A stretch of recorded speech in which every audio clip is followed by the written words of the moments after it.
پشت پرده به بالهای سیاسی اهمیت نمیده و شطرنج باز خوبی. پشت پرده به همه موضوعات میپردازه و با کسی تعارف نداره و تنها خط قرمز ما مردم. ما اجازه نمیدیم که رسانه‌ها از عدم سواد رسانی مردم سوء استفاده بکنند. پشت پرده.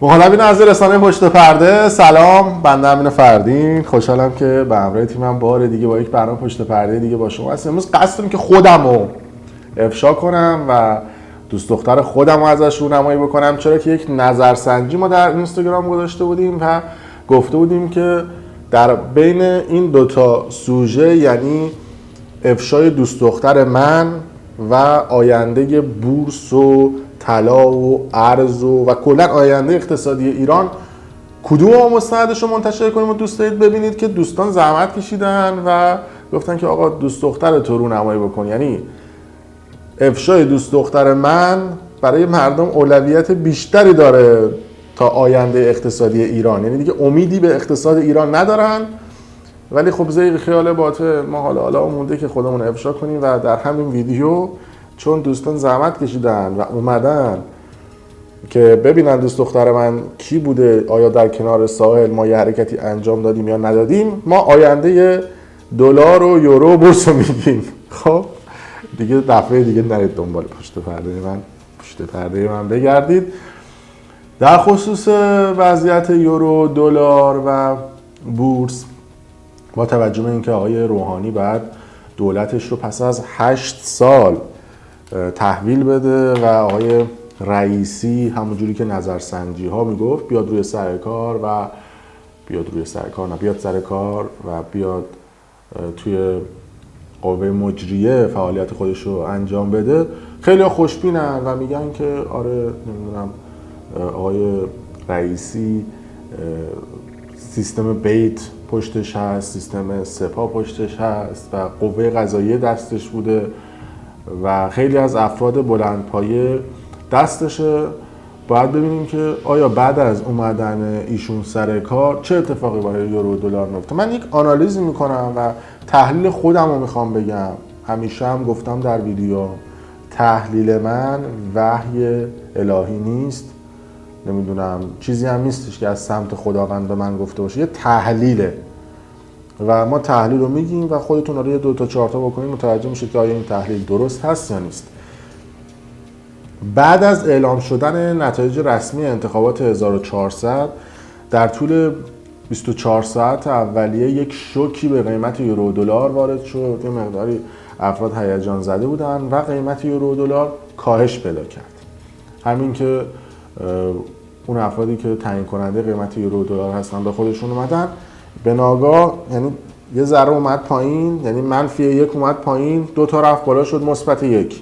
یعنی نمودار سینوسی یورو و دلار هیچ منطقی تو ایران نداره.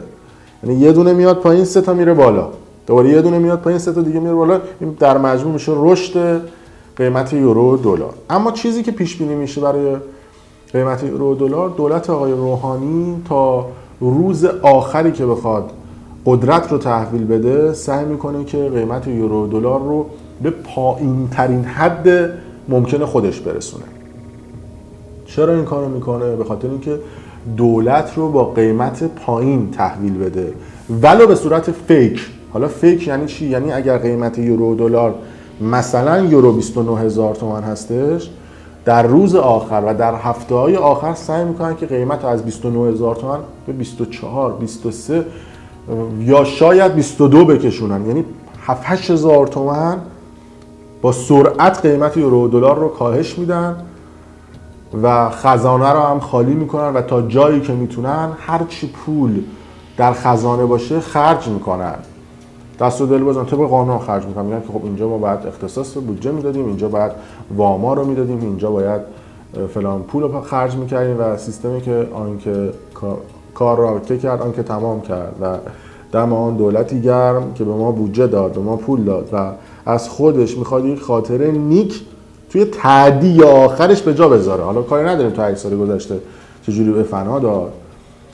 از اون طرف وقتی که آقای رئیسی بیاد دولت رو تحویل بگیره و بیاد قدرت رو دستش بگیره، طبیعتاً چون قیمت یورو و دلار به صورت فیک پایین اومده، کم کم بعد از 1-2 هفته 1-2 ماه خودشو نشون میده. یهو قیمت یورویی که از 29000 تومان شده 22000 تومان شده 21000 تومان برمیگرده دوباره به همون کانال 28000 تومان. بعد مردم میگن ببین آقای روحانی مثلا آدم خوبی بود، این اومد کاری نکرد. به خاطر اینکه اونا قیمت رو فیک آوردن پایین، بعد یه پشتوانه‌ای واسه پایین آوردنه باشه، یک مبادله اقتصادی صورت بگیره. اصلا سیستم اقتصادی ایران فشله، یعنی داغونه. چرا؟ به خاطر اینکه ما روزای شنبه و یک شنبه‌ای که بازارهای جهانی کشورهای مسیحی تعطیله، ما تو ایران قیمت یورو دلار اعلام می‌کنیم. بر اساس کدوم معامله جهانی ما داخل ایران قیمت یورو دلار تعیین می‌کنیم؟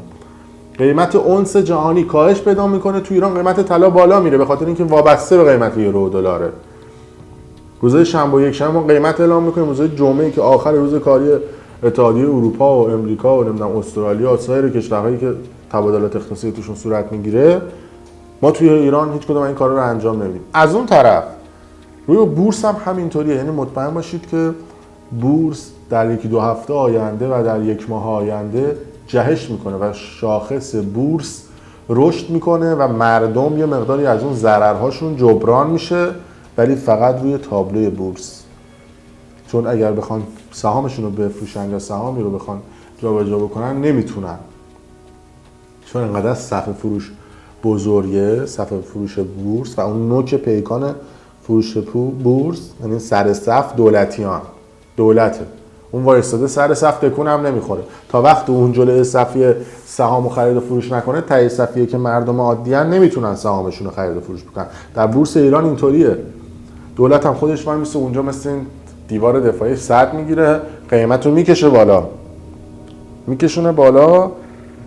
هفته‌های آخر و روزهای آخر بعد از اینکه دولت رو تحویل داد، شروع میکنه سهام رو خرید و فروش کردن، دوباره شاخص بورس افت میکنه. که البته تمام این اتفاقات چون تا بخواد تو کابینش جون بگیره میخوره به اوایل آبان ماه، آخر مهر ماه دیگه. یه 2-3 ماه هم گذشته تا وزیر وزراشو مشخص بکنه و شرایط اقتصادی سر و سامون بده. عموما توی ایران در اوایل آبان ماه و اوایل اسفند ماه قیمت یورو و دلار و طلا افزایش پیدا میکنه. در آبان ماه مخصوصا یورو و دلار، در اسفند ماه یورو و دلار و طلا. علتش چی هستش؟ به خاطر اینکه ما سال میلادی رو داریم، مخصوصا در طول 2 سال گذشته هم که شرایط پاندمی کرونا بود و خیلی از ایرانی هایی که خارج از کشور بودن نمیتونستن برای خانواده‌شون دعوتنامه بفرستن. هرچند این قیمت یورو و دلار میدونید که یکی از دلایلش این هستش که مردم الان یورو و دلار اسکناسی تو خونه‌شون نگه داشتن، به دولت اعتماد ندارن که بخوان این یورو و دلارشون رو از توی خونه‌شون در بیارن و بدن به بانک‌ها که تومن بکنن، چون ارزش پولشون میفته پایین. و میدونید چقدر الان یورو و دلار به صورت اسکناسی تو خونه‌های مردم نگهداری میشه برای اینکه ارزش پول خودشون رو حفظ بکنن. از اون طرف دولت هم سازوکار درستی رو نمیچینه. من نمیدونم یا نمیفهمن یا خودشون رو زدن نفهمی یا کلا آدم‌هایی هستن که دارای بیسوادی اقتصادی هستن، که البته مورد آخر که بیشتر آدم‌هایی که در سیستم تصمیم گیرنده ایران هستن در حال حاضر در خصوص موضوعات اقتصادی بیسوادن. چرا؟ چون اگر آدم‌های باسوادی بودن اینقدر وضعیت اقتصادی مملکت به فنا نمیرفت. یه عده میان میگن که آره مثلا خب کرونا بوده، یه چیز پیش بینی نشده بوده، فلان بوده. یک اقتصاددان موفق، یک کسی که خودش رو اقتصاددان میدونه، باید همه شرایط رو پیش بینی بکنه. حتی شرایط جنگ و بحران و خشکسالی باید توسط یک اقتصاددان و تیم مشاور اقتصاددان پیش بینی بشه. هر آن ممکنه در یک کشوری جنگ بشه، هر آن ممکنه که مرزها به روی یک کشوری بسته بشه و هر آن ممکنه که قحطی و خشکسالی بیاد یا قحطی اصلا ورود و خروج کالا. باید یک اقتصاددان تحلیلی رو به دولت بده که همه اینا پیش بینی بشه، یعنی هم پایین‌ترین حالت 0 مطلق هم 100 مطلق رو بگه که اگر شرایطمون 100 شد و ایدئال شد سرمایه هامون رو کجا بیشتر بکنیم، اگر 0 شد چیکار بکنیم که شرایط اقتصادی نابود نشه و خودمون رو بتونیم تا مرز بالا بیاریم. ولی اقتصاددان‌های تو ایران نابودن چون این شرایط رو پیش بینی نمی‌کنن. بازم گفتم دیگه توی ایران چون مبادله اقتصادی نداریم این اتفاقات بیشتر میفته که چون تحریمیم.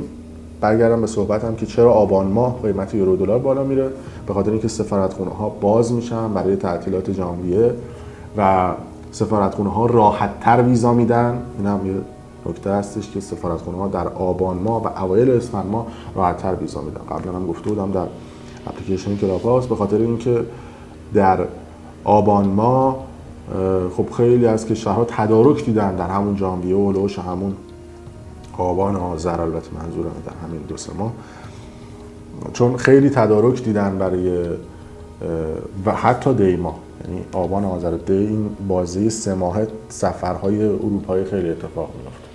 حالا از آبان بیشتر شروع میشه چون سفرها برای اصطلاحاً دید و بازدید خانواده ها نزدیک آخر سالهای میلادی هستش، نزدیک به ژانویه هستش و حتی خود ژانویه کشورها هم حتی آمادگی رو دارن برای پذیرش مسافر، خیلی راحت تر ویزا میدن و مردم تقاضاشون برای خریدن یورو و دلار برای مسافرت بالا میره. همین تقاضاشون برای خریدن یورو و دلار، اونجا که نمیتونن تومن بدن که بعد یورو دلار بخرن توی بازار، یک حجم زیادی از جمعیت ایران، همین باعث میشه که اتوماتیک قیمت یورو و دلار بالا بره. اول اسفند ماه هم همین هستش، چون در ایران عید میرسیم به عید نوروز و جوابهای ویزا برای عید نوروز میاد و خیلی‌ها میخوان برن تعطیلات عید و پیش دوستان و آشنایان و اقوامشون در کشورهای اروپایی، آمریکایی و استرالیا و سایر کشورها. به خاطر همین خیلی خرید و فروش و حجم خریدن یورو و دلار زیادتر میشه نسبت به ماهای دیگه. پس طبیعتاً در اوایل اسفند ماه هم قیمت یورو دلار بالا میره، قیمت طلا هم بالا میره، به خاطر اینکه اکثر مراسم‌های عروسی و عقد و ازدواج در همین هولوش عید برگزار میشه و به خاطر همین چون حجم خرید طلا بین مردم زیاد میشه، حالا نمیدونم با شرایط اقتصادی الان آیا این اتفاق میفته یا نه، اما خب حجم خرید طلا زیاد میشه و همین باعث میشه که قیمت یورو دلار در اسفند ماه بالا بره و حتی طلا. و سفارتخونه هم خیلی راحت تر هم ویزا میدن. این هم یه سوراخی بود برای کسایی که میخوان حالا ویزا بگیرن، در این بازهای زمانی شما اقدام بکنید برای گرفتن ویزا، کشورها خیلی راحت تر بهتون ویزا میدن. پس آینده اقتصادی میتونه اینجوری پیش بینی بشه که دولت آقای روحانی بعد از اینکه سر کار میاد یه مقداری ما جهش قیمت رو داریم و بعد از اون در آبان و آذر ماه همینطور، در اسفند ماه هم همینطور.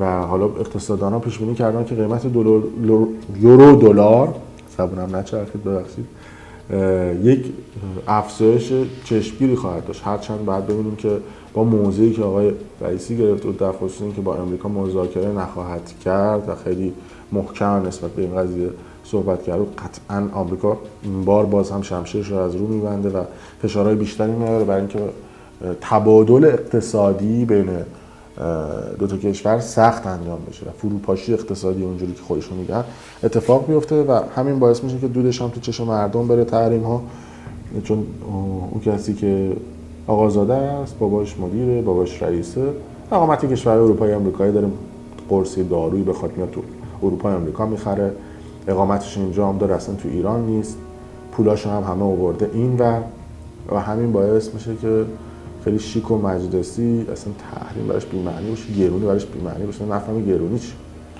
در صورت این شده آینده بورس و طلا و ارز در ایران. دنبال دوست دختر ما هم نگردید، چون اون آبونون نمیشه، بدونید شرایط اقتصادی داره چه بلایی سرش میاد. اون فکر میکنم برای مردم اولویت بیشتری داشته باشه. مرسی از همه دوستان، خدا بگم چیکار نکنه اونایی که زده بودن دوست دخترت بشه. در صورت مرسی که در این لحظه با ما همراه بودید و ممنون. اگر دوست داشتید ویدیو لایک کنید و برای دوستان خودتون به اشتراک بذارید. ممنون.